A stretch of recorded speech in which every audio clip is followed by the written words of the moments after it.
Hello, magandang araw mga kananay. Pagod ka na ba? Yun yung pagod na kahit matulog ka.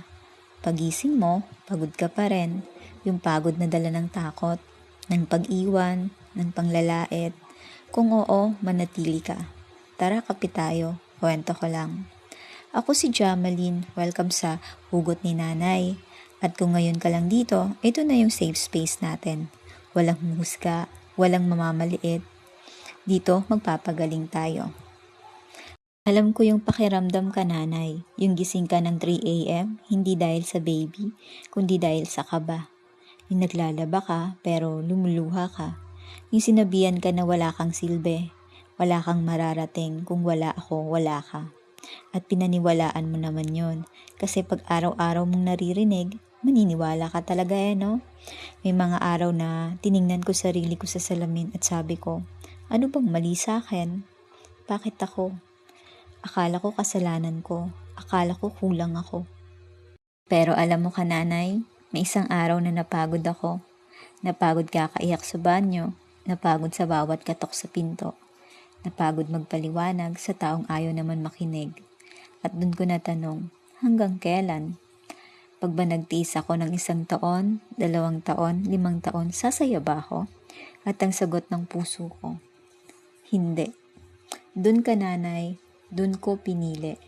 Pinili ko ang sarili ko. Hindi dahil matapang ako, dahil mahal ko yung anak ko. At ayokong lumaki siya sa bahay na puno ng takot.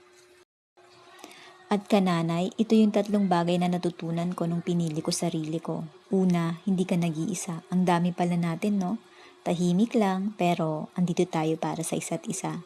Pangalawa, hindi kasalanan mo yung ginawa sa'yo. Reflection yun ng taong nanakit, hindi reflection ng worth mo. Pangatlo, may buhay pa pagkatapos. Akala ko katapusan ko na. Yun pala, dun palang nag-uumpisa yung totoong buhay ko. Yung may peace. Kaya kung nakikinig ka ngayon at umiiyak ha, hayaan mo lang, ilabas mo.